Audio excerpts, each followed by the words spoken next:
Hello everyone, start करते हैं आज का लेक्चर। ऑप्टिक्स को अपन पढ़ रहे थे, उसी क्रम में उसको आगे बढ़ाते हैं। देखो बच्चों, एक क्वेश्चन है, मैंने आपको एक चीज़ समझाई थी, याद हो तो आपको पुराने लेक्चर के अंदर। थोड़ा सा मैं आपको एक बार उसका रिवाइज करवा देता हूँ। एक खाली ब्लैंक स्लाइड अपन ले लेते हैं यहाँ पे। थोड़ा सा यहाँ आपको मैं बता देता हूँ हमने क्या क्या पढ़ रखा था। मैंने थोड़ा सा रिफ्रैक्शन के बारे में बताया था। जो क्वेश्चन है वो एक रिफ्रैक्शन का क्वेश्चन है। क्वेश्चन ये है कि भाई एक लाइट आ रही है, अ रे ऑफ लाइट, यानी कि प्रकाश की किरण है। इसकी आवृत्ति न्यू है, तरंगदैर्घ्य लैम्डा है और इसकी चाल सी है, ठीक है। और इसका जो है आपतन कोण कितना है, आई है, ठीक है। और ये यहां से गुजरती है किसी आर कोण पर, अपवर्तन कोण। ये है N1 और ये है N2। माध्यम का अपवर्तनांक है N1 और N2। अब देखो, मैंने एक छोटी सी चीज पिछले वाले लेक्चर में मिस्टेक कर दी थी, उसको आपको सही भी करना है, ठीक है। जो भी बच्चा ये लेक्चर देख रहा है, क्या मिस्टेक थी उसके अंदर, अपन ने एक फॉर्मूला थोड़ा उल्टा लिख दिया था बच्चों। n जो है, n अपवर्तनांक, कौन सा वाला अपवर्तनांक, निरपेक्ष अपवर्तनांक। निरपेक्ष अपवर्तनांक, निरपेक्ष अपवर्तनांक n का फॉर्मूला जो है मैंने v/c लिख दिया था, है ना। जबकि वो जो फॉर्मूला होता है बच्चों वो होता है c/v, यानी कि इसका फॉर्मूला होता है वायु में प्रकाश की चाल, वायु या निर्वात में प्रकाश की चाल, वायु ऑब्लिक निर्वात में प्रकाश की चाल बटा माध्यम में प्रकाश की चाल।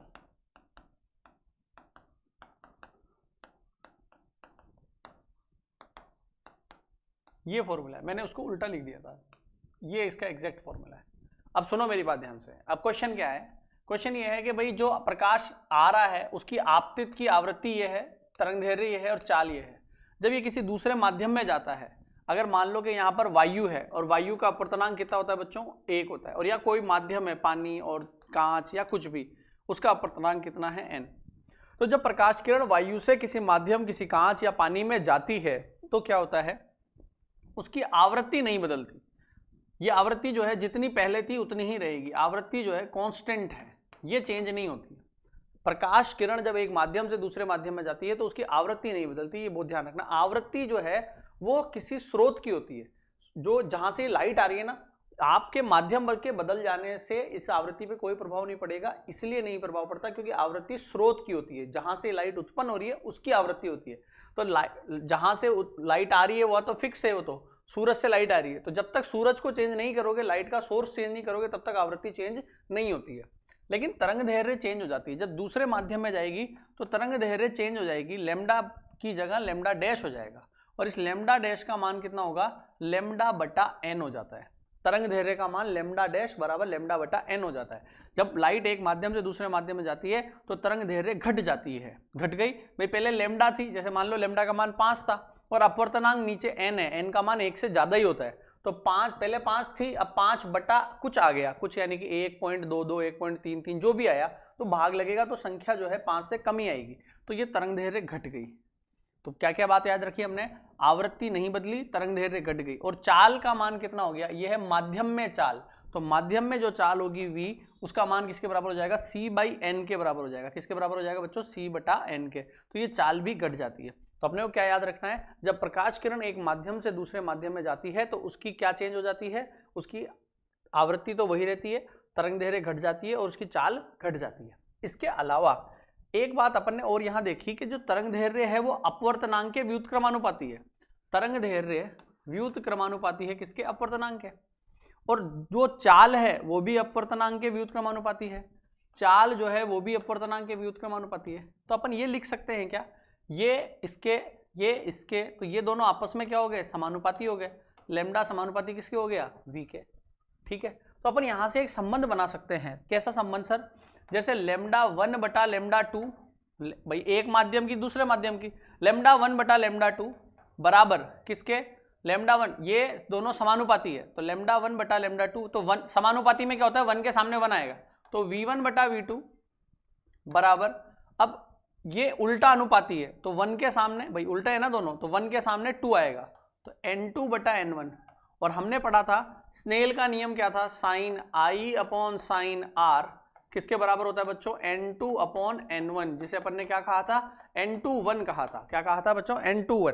तो यहाँ पर आ जाएगा N21, यानी कि इसको अपन ऐसा लिख सकते हैं, N21 क्यों लिखें, अपन इसको लिखेंगे sin I/sin R। तो ये एक बहुत ही महत्वपूर्ण इक्वेशन है जो मैंने आपको पिछले बारे में इसके बारे में थोड़ा बहुत शायद बताया था। अब अपन क्या करते हैं, अपन इसका यूज क्या है, अपन इसका यूज देखेंगे, इन सब चीजों का अपन ने क्या इस्तेमाल होगा, कैसे परीक्षा में हमारे से प्रश्न क्या पूछा जाएगा इस पूरी रामायण का। एक प्रश्न तो मैंने बता ही दिया, एक लाइन का 1 नंबर का क्वेश्चन आएगा कि जब प्रकाश किरण एक माध्यम से दूसरे माध्यम में जाती है तो कौन सी चीज नहीं बदलती है, तो है आवृत्ति। कौन सी 2 चीजें बदलती है, तरंगदैर्घ्य और चाल। तरंगदैर्घ्य भी कम हो जाती है और चाल भी कम हो जाती है। दूसरी बात जो है मैंने आपको बताई कि क्या तरंगदैर्घ्य जो है वो किसके व्युत समानुपाती होती है, वो चाल के समानुपाती होती है। चलो अब इस पर क्वेश्चन कैसा आएगा, ऑप्शन नहीं आएंगे आपकी परीक्षा में, लेकिन मैंने ऑप्शन दे दिए। यहाँ क्वेश्चन क्या लिख रहा है बच्चों कि कांच का अपवर्तनांक 3/2 है, ठीक है, और पानी का अपवर्तनांक कितना दे रखा है, 4/3 है, कोई दिक्कत नहीं है। अगर प्रकाश की चाल कांच में इतनी है तो प्रकाश की चाल पानी में कितनी होगी। इसका मतलब क्वेश्चन ये आ रहा है कि एक साइड तो है n का मान कितना है बच्चों, पहले स्टार्टिंग में कहाँ है, कांच में, तो n ग्लास, कांच का कितना दे रखा है 3/2, और n जो है पानी का कितना दे रखा है 4/3 दे रखा है। यहाँ से प्रकाश किरण आ रही है किसी सर्टेन एंगल, किसी निश्चित कोण पर, और फिर यहाँ जा रही है इससे, ठीक है। अब यहाँ पर उसने बोला कि इसकी जो चाल है उसका मान v1 है, v1 का मान 2 पॉइंट लग रही है, 2 × 10⁸ है। तो यहाँ पर चाल क्या होगी, मैंने अभी आपको कुछ सेकंड्स पहले ही एक चीज समझाई थी। देखो कि जो चाल है वो अपवर्तनांक के व्युत्क्रमानुपाती है, ठीक है। तो अगर चाल हम व्युत्क्रमानुपाती है तो अपन ये लिख सकते हैं चाल अपवर्तनांक के व्युत्क्रमानुपाती है। तो मैं ये लिख सकता हूं क्या, मेरे को क्या निकालनी है, दूसरे माध्यम में चाल v2 का मान निकालना है। तो मैं इसको ऐसे लिख सकता हूं क्या कि v2/v1 बराबर किसके बच्चों, उल्टा है तो 2 के सामने 1 आएगा, n1/n2। और 1 वाला मीडियम कौन है, ये n1 है, और ये कौन है n2। पहले जिसमें से लाइट आ रही है वो 1 है और जिसमें जा रही है वो 2 है। तो बताओ 1 का अपवर्तनांक कितना है 3/2, और इसका मान कितना है 4/3। तो देखो इसको सोल्व करो कितना आ जाएगा, ये 3 ऊपर चल जाएगा और ये नीचे आ जाएगा। तो v2/v1 कितने बराबर आ गया बच्चों, 3 ऊपर चल जाएगा 9, 4 दूनी 8। तो हमें v2 का मान निकालना है, तो 9/8 इंटू v1 का मान, v1 कितना है 2, ऊपर 2 से मल्टीप्लाई कर दो, 2 × 10⁸। इसको सोल्व कर लो, जो भी आंसर आएगा वो आंसर आ जाएगा। क्या मेरी बात समझ में आ गई सभी बच्चों के। तो इस तरीके से इनका यूज होगा। जैसे ये संबंध आपको n और v में क्वेश्चन आया, ऐसे हो सकता था कि n और लैम्डा में क्वेश्चन आ जाए, v और लैम्डा में क्वेश्चन आ जाए। तो वो सारा संबंध मैंने यहाँ लिख दिया है आपके पास कि ये संबंध ये सबसे काम आएगा। जैसे अभी अपन ने ये संबंध काम में लिया, v1/v2 बराबर n2/n1। हो सकता था कि आपको ये दोनों संबंध काम में लेने पड़े। समझ में आ गई मेरी बात। तो इस तरीके से कोई सा भी क्वेश्चन आपके बन जाएगा। सब आपके राजस्थान बोर्ड की बुक के अंदर ये चीजें क्वेश्चन की फॉर्म में दे रखी है, तो आप उसका प्रैक्टिस भी करना। अब अपन आगे बढ़ाते हैं बात को, ठीक है। अब जैसे मैंने आपको वो समझा दिया कि भाई अपवर्तन कैसे होता है, उसका एक एग्जाम्पल मैंने आपको बता दिया। अब जैसे मान लो अगला जो टॉपिक अपने पास आता है वो क्या है, वो है एक क्वेश्चन है कि एक समतल, अच्छा मैंने उस दिन आपको एक चीज समझाई थी, अपवर्तन का एक एग्जाम्पल है। देखो अपवर्तन का एक एग्जाम्पल समझाया था बच्चों मैंने कि जब प्रकाश, जो कोई वस्तु है वो वस्तु कहाँ पर रखी हुई हो, किसी जल में रखी हुई हो, किसी द्रव में रखी हुई हो। ऐसे एक क्वेश्चन अपन ने किया था, आपको याद आ जाएगा अभी। क्वेश्चन तो क्या, चित्र बनाया था उसका मैंने कि एक वस्तु है, जैसे एक सिक्का है, वो इसके अंदर रखा हुआ है, ठीक है, और यहाँ पर क्या भरा हुआ है, पानी भरा हुआ है, ठीक है, ये पानी भरा हुआ है यहाँ पे। और ये जब पानी यहाँ पर भरा हुआ है तो इसका अपवर्तनांक जो है वो कितना है, 4/3 है, ठीक है, और बाहर वायु है 1 है। मतलब वस्तु सघन में है और जो देखने वाला है वो विरल में है। विरल का मतलब होता है जिसका अपवर्तनांक कम होता है। अब यहाँ से प्रकाश किरण चलेगी, यहाँ तक सीधी जाएगी, जब तक माध्यम नहीं बदलता, एक माध्यम रहता है तब तक लाइट मुड़ती नहीं है। यहाँ पर माध्यम पानी है तो एक माध्यम है, बाहर जा रही है तो माध्यम बदल गया, वायु हो गई, तो फिर क्या होगा, अब ये 1 है जो 1 नंबर है, मतलब कम मान है, कम मान को बोलते हैं विरल, और ये ज़्यादा मान है तो इसको बोलते हैं सघन। तो सघन से विरल में जा रही है तो अभिलंब से दूर हटेगी, ये दूर हट गई, ये यहाँ से दूर हट जाएगी, दूर हटेगी तो फिर कहाँ मिलेगी, यहाँ मिलेगी। ठीक है, तो देखो ऊपर से जो देखने वाला है उसको ये नीचे वाली नहीं दिखेगी, ये वस्तु दिखाई देगी। ये वास्तविक वस्तु है, वास्तव में यहाँ पर वस्तु है, ये वास्तविक बिंब है, जो बिंब है वो यहाँ पर है। ठीक है, लेकिन वो दिखाई ऊपर दे रहा है। तो अपन यहाँ क्या कर लेते हैं, इसकी दूरी मान लेते हैं कि ये जो दूरी है ये है d, वास्तविक, d को अपन ने बोल दिया वास्तविक गहराई, d को क्या मान लिया अपन ने, वास्तविक गहराई। ठीक है, और जो d डैश है, d डैश है वो क्या है, d डैश आभासी गहराई, d डैश क्या है, आभासी गहराई। तो जो आभासी गहराई होती है d डैश, उसका मान क्या होता है बच्चों, वास्तविक गहराई बटा n। क्या होता है, वास्तविक गहराई बटा n, जहां n क्या है, अपवर्तनांक है माध्यम का, अपवर्तनांक।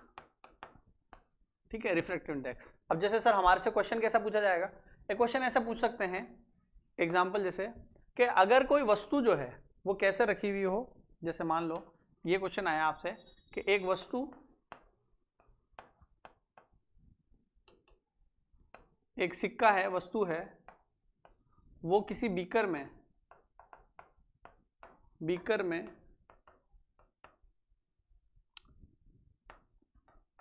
16 सेंटीमीटर, या अगले पेज पे करेंगे इसको, एक सेकंड, अगले पेज पे करते हैं हम।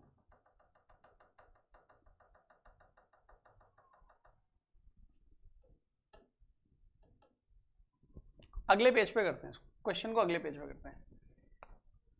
क्वेश्चन है कि एक वस्तु किसी बीकर में 16 सेंटीमीटर पर स्थित है। यदि इस बीकर में पानी भर दें तो वस्तु दिखाई देगी। ठीक है, तो वस्तु कहाँ दिखाई देगी। ठीक है, मतलब ये कहने का ये है, इस बीकर में पड़ी हुई है, यहाँ पड़ी हुई है, कितने सेंटीमीटर पर, 16 सेंटीमीटर पर। तो ये तो है वास्तविक गहराई। आप सबको पता है कि ये वस्तु यहाँ दिखाई नहीं देगी, ये थोड़ा सा ऊपर दिखाई देगी, और ये है आभासी गहराई d डैश। सारी चीजें कहाँ से नाप रहे हैं, ऊपर से नाप रहे हैं, ये ध्यान रखना बस। तो बताओ d डैश का मान कितना होगा, और पानी का अपवर्तनांक कितना होता है, 4/3। तो पानी का अपवर्तनांक 4/3 होता है, तो इसकी आभासी गहराई आएगी d/n 16/4/3, तो ऊपर में भेज दो, तो 12 सेंटीमीटर। तो ये वस्तु जो है वो कहाँ दिखाई देगी, 12 पर। मतलब मैं अगर ऊपर से देखूंगा तो मुझे कहाँ दिखाई देगी, 12 सेंटीमीटर पर दिखाई देगी। अब आपसे कोई ये सवाल में ये पूछ सकता था कि ये वस्तु जो है, वस्तु कितना ऊपर उठेगी, कितना ऊपर उठेगी। तो बताओ वस्तु कितना ऊपर उठी है। तो भाई अपन को पता है कि ये 16 सेंटीमीटर है, और ये कितना है, ये है 12 सेंटीमीटर। भाई 12 आ रहा है ना ये, तो वस्तु कितना उठ गई, तो 16 थी, 12 पे दिख रही है, तो कितना सेंटीमीटर उठ गई, 4 सेंटीमीटर ऊपर उठ गई। तो आपसे अगर कोई पूछे कि वस्तु कितना ऊपर उठेगी, तो वस्तु का जो ऊंचाई होगी उसका शिफ्ट, उसका विस्थापन, कितना विस्थापन हुआ, शिफ्ट बोल रहे हैं उसको अपन, विस्थापन वस्तु का विस्थापन कितना होगा, जो वास्तव में था और जो आभास हो रहा है उनका माइनस। तो बताओ वास्तव में कितना था, वास्तव में तो सर 16, और आभास कितना हो रहा है, 12। तो बताओ कितना आ जाएगा, 4 सेंटीमीटर। कितना आ जाएगा, 4 सेंटीमीटर। बात समझ में आ गई सबके। अब देखो जैसे अगर इसको अगर फॉर्मूले की में देखना है आपको कि इसका विस्थापन कितना होगा, मान लो कि x विस्थापन हुआ, कितना विस्थापन हो रहा है इसका, x विस्थापन हो रहा है, ये x ऊपर चली गई, तो इसका विस्थापन x कैसे निकालोगे, वस्तु का विस्थापन x, विस्थापन x, तो x किसके बराबर आएगा, x बराबर आएगा d माइनस d डैश। तो बताओ d का मान तो d है, d डैश का मान कितना आया, d/n। तो d कॉमन ले लो, सीधे भी अपन याद रख सकते हैं 1 - 1/x। ये वस्तु इतना ऊपर दिखाई देगी। क्लियर। तो ये इस तरीके से अपन डील कर सकते हैं छोटे छोटे सवालों को, जो मैंने आपको समझा दिया है। अब अपन आगे चलते हैं। आगे आता है आपके पास में क्या, नेक्स्ट क्वेश्चन। नेक्स्ट एक क्वेश्चन दिया हुआ है यहाँ पे। नेक्स्ट क्वेश्चन क्या दिया हुआ है, एक समतल कांच की पट्टी का है, ठीक है, कांच की पट्टी का है एक, यहां बना देते हैं, ठीक है, ये एक समतल कांच की पट्टी है ना,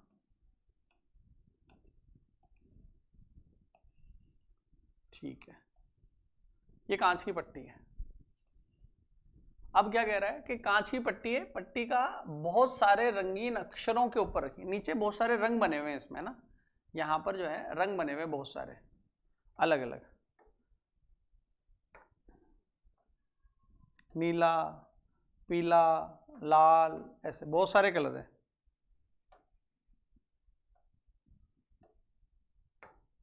ऐसे बहुत सारे कलर हैं।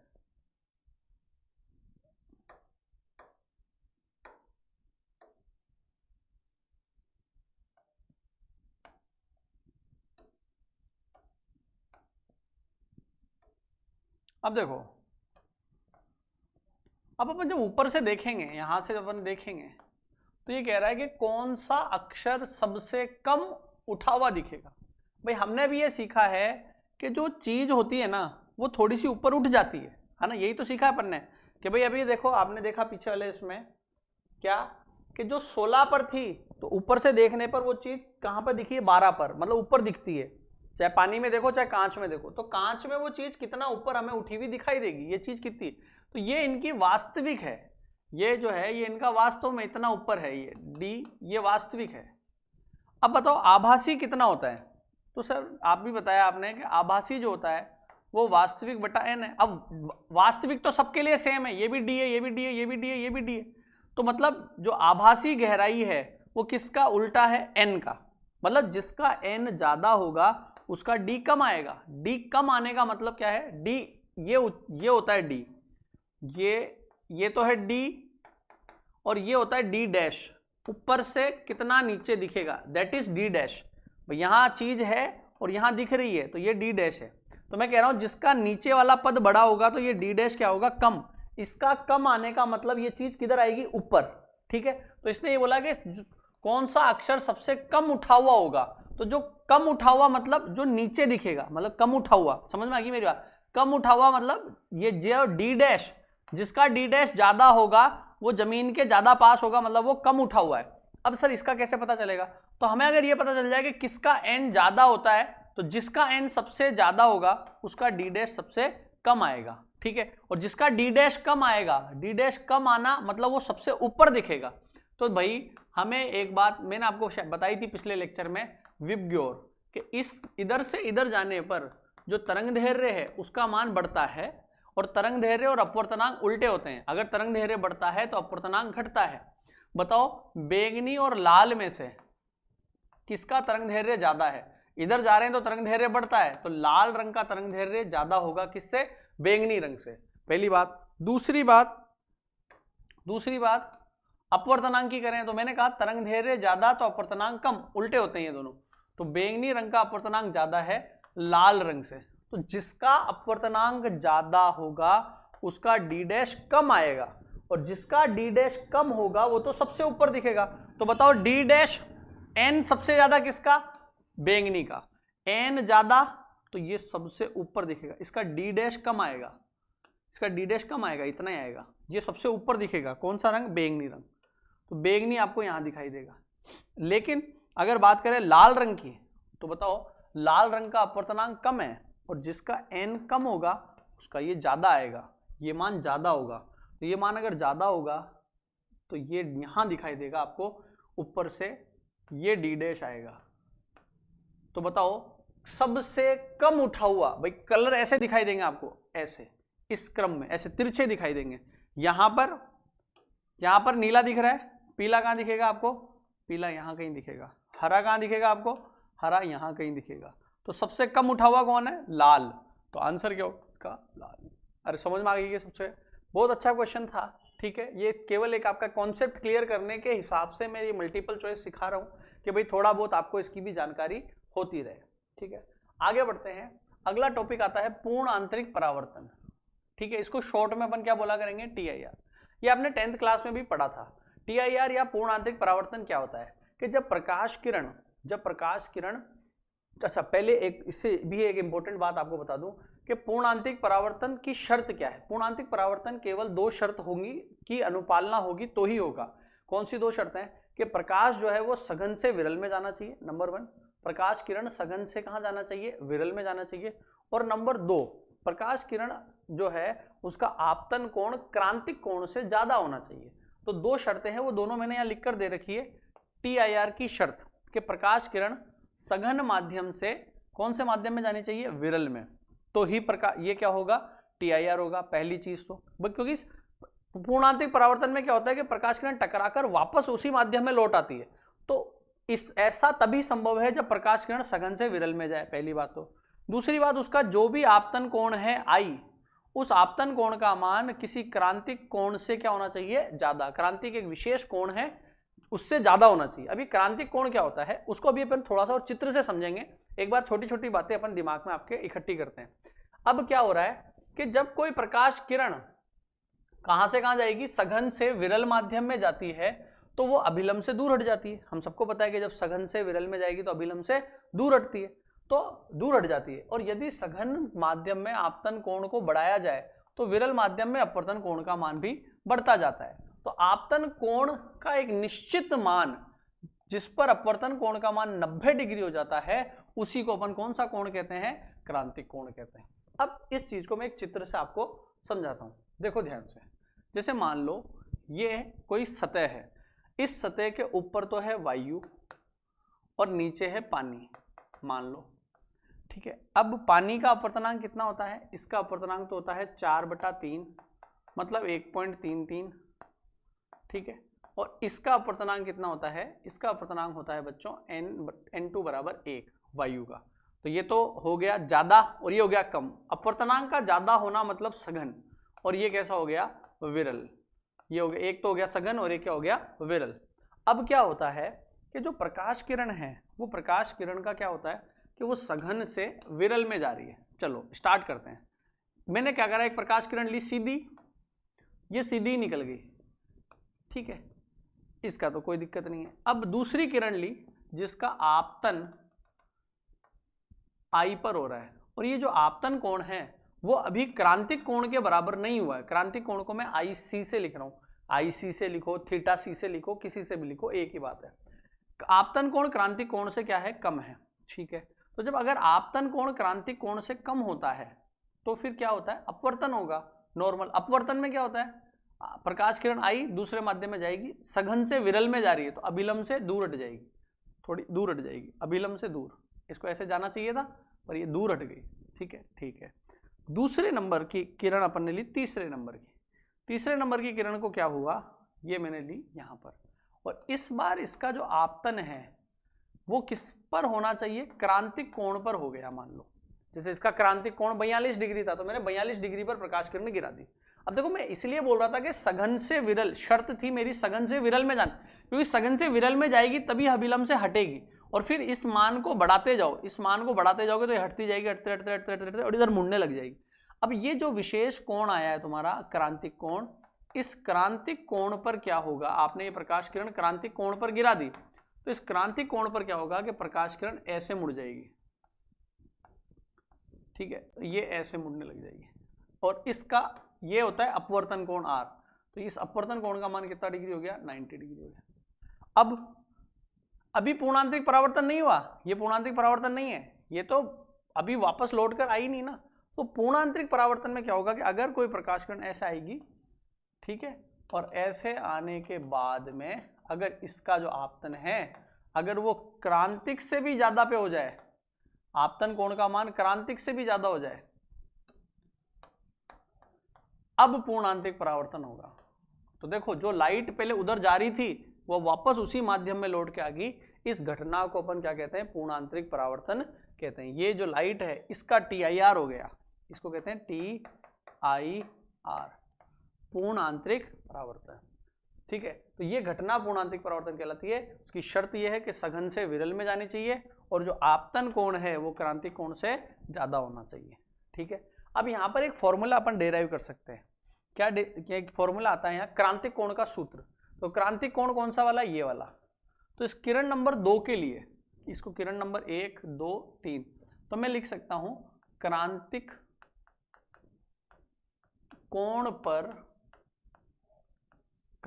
कोण पर स्नेल के नियम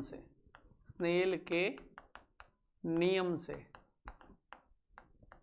तो क्रांतिक कोण पर स्नेल का नियम क्या कहता है। देखो स्नेल का नियम क्या है बच्चों, सर स्नेल का नियम तो सिंपल है, n1 sin I बराबर n2 sin R, ये स्नेल का नियम है।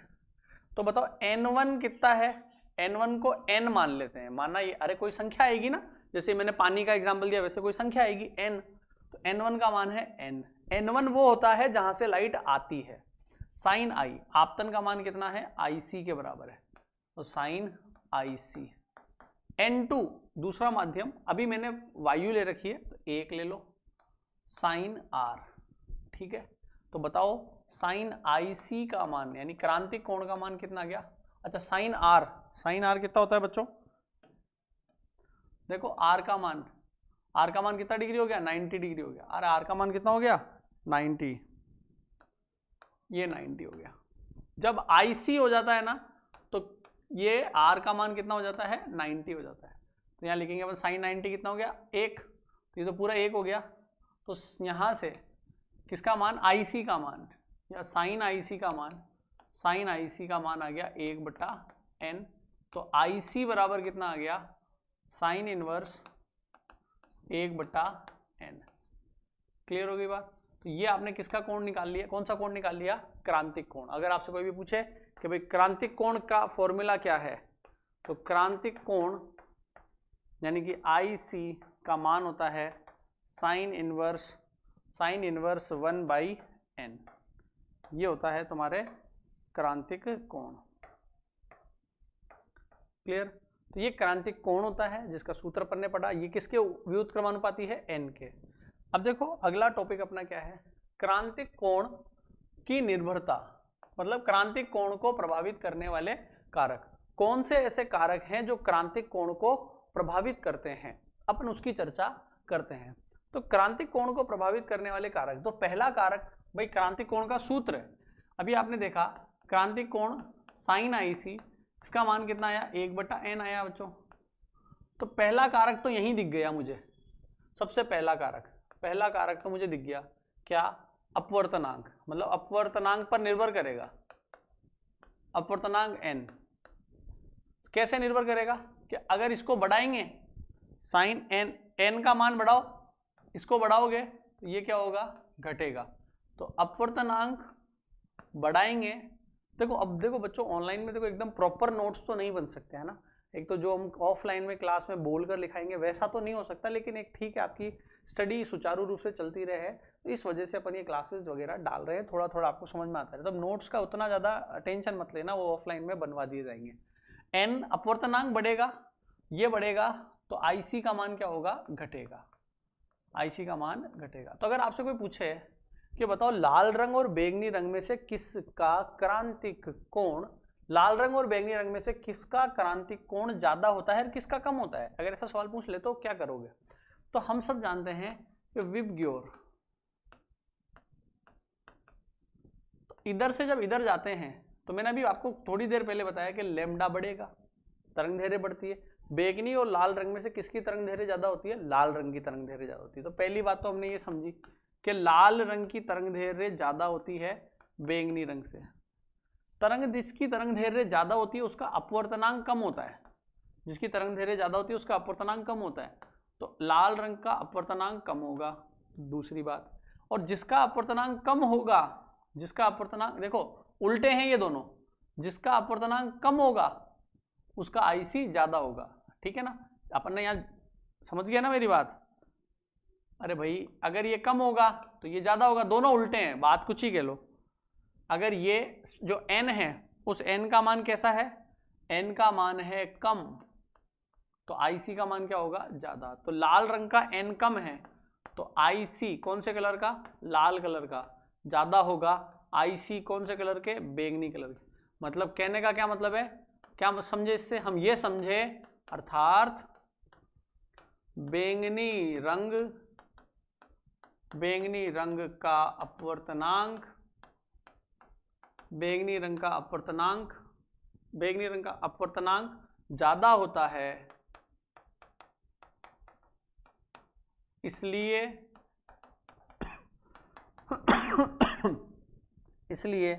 बैंगनी रंग का क्रांतिक कोण कम होता है, इसलिए बैंगनी का क्रांतिक कोण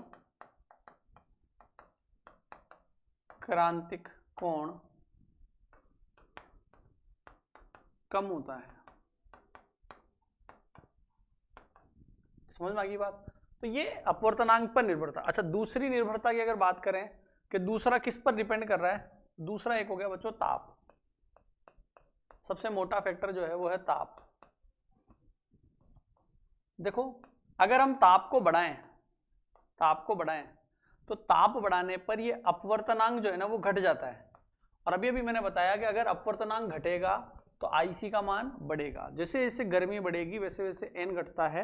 ये चीज बड़ी इंपॉर्टेंट है, ये अपने काम में आएगी कहाँ पर, ये अपन पढ़ेंगे जब पूर्ण आंतरिक परावर्तन के उदाहरण। अभी तो हम उसको इतना एक्सप्लेन नहीं कर पाएंगे क्योंकि उसमें लिखाना काफी सारा कुछ होता है। अभी तो बस आपको मोटे मोटे नाम बता देंगे कि क्या क्या होते हैं। तो ताप बढ़ाने पर अपवर्तनांक घटेगा और अपवर्तनांक घटेगा तो क्रांतिक कोण क्या होगा, बढ़ेगा। क्रांतिक कोण क्या होगा बच्चों, बढ़ेगा। तो ये चीज हमें ध्यान रखनी है कि किस किस पर क्या क्या निर्भर करता है। इसके बाद मैंने उदाहरण दे रखा है कि जब प्रकाश, नोट लगा के, कि जब प्रकाश कांच से वायु में जाता है तो ये सघन है और ये विरल है, तो सघन से विरल में जाता है तो उस क्रांतिक कोण कितना होना चाहिए, 42 डिग्री। क्योंकि क्रांतिक कोण 42 से ज्यादा पर प्रकाश गिरेगा ना तो पूर्ण आंतरिक परावर्तित होगा। जल और वायु के लिए क्रांतिक कोण कितना है, 49। और हीरे के लिए क्रांतिक कोण का मान सबसे कम होता है। ये ध्यान रखना आपको। हीरा इसीलिए चमकता है कि हीरे का क्रांतिक कोण सबसे कम होता है, तो उसमें जब प्रकाश गुजरता है तो उसका पूर्णांतरिक परावर्तन कई बार हो जाता है। हीरे के चमकने का कारण क्या होता है, पूर्णांतरिक परावर्तन होता है। और उसका पूर्णांतरिक परावर्तन ज्यादा क्यों होता है, कांच क्यों नहीं चमकता, क्योंकि कांच का जो, देखो अभी आपने देखा कांच के लिए क्रांतिक कोण 42 है और इसके लिए कितना है, 24 है। लगभग 2 गुना ही है वो, लगभग 2 गुना ही है वो। तो कांच और हीरे में से हीरा ज्यादा चमकता है। उसका मूल कारण जो है ना, भाई चमकने का कारण तो घटना कौन सी, पूर्णांतरिक परावर्तन, लेकिन उसका मूल कारण जो है वो ये है कि भाई जो हीरा है उस हीरे का क्रांतिक कोण क्या होता है बच्चों, कम होता है। समझ में आ गई मेरी बात। तो अच्छा, इसके अलावा इसके उदाहरण दे रखे हैं इसके अंदर कि पूर्ण आंतरिक परावर्तन के कौन कौन से उदाहरण है। मृग मरीचिका। मृग मरीचिका क्या होती है कि अपन ने देखा होगा जब अपन खाली रोडों पर जाते हैं, हाईवे पर जाते हैं धूप के समय, गर्मी के समय, तो हमें वहाँ पानी दिखाई देता है, रास्ते में पानी पड़ा हुआ दिखाई देता है। आप कभी जाते होंगे बस में, कार में, गाड़ी में, तो आपको दिखता है बहुत दूर दिख रहे हैं तो पानी दिखाई दे रहा है। तो पानी क्यों दिखाई देता है बच्चों, वो पानी इसलिए दिखाई देता है क्योंकि जैसे ये है आसमान है ना आपका, स्काई ब्लू, ये स्काई ब्लू कलर है आसमान का। अब ये आसमान जो है, अब क्या हो रहा है, यहाँ से सूरज से लाइट आ रही है, तो क्या होता है कि यहाँ एक तो सूर्य से लाइट आ रही है और फिर नीचे जमीन पर जब वो लाइट आती है तो जमीन पर जो लाइट आती है और जो ऊपर जो लाइट है, उन दोनों में यहाँ भी वायु है और एक यहाँ भी वायु है। तो बताओ जो सतह होती है ना, वो सतह क्या होती है बच्चों, ज्यादा गर्म हो जाती है। और सतह पर भाई लाइट टकराएगी, जहां टकराती है ना वहां गर्मी होती है, तो जमीन जो है वो ज्यादा गर्म हो जाती है। और जो गर्म हो जाएगी तो यहाँ की जो वायु है, ताप बढ़ गया, यहाँ का ताप ज्यादा होता है, यहाँ का ताप क्या होता है, ज्यादा होता है। और यहाँ ताप ज्यादा होगा तभी मैंने बताया कि यहाँ का अपवर्तनांक कम हो जाएगा। और जहां ताप ज्यादा होता है वहां अपवर्तनांक कम हो जाता है। यहाँ की जो वायु है वो ठंडी है, यहाँ की वायु कैसी होती है, ठंडी, ऊपर की, ऊपर जैसे अपन जैसे जैसे ऊपर जाते हैं ना, पहाड़ों पर जाते हैं तो वायु ठंडी होती जाती है। और यहाँ पर जो वायु होती है वो गर्म होती है। वो वायु कैसी होती है बच्चों, गर्म होती है। अब यहाँ ठंडी है तो यहाँ पर ताप क्या है, कम है, और ताप कम होगा तो अपवर्तनांक ज्यादा होगा। ज्यादा अपवर्तनांक का मतलब होता है सघन, यहाँ सघन माध्यम होगा, और कम अपवर्तनांक का मतलब यहाँ विरल माध्यम होगा।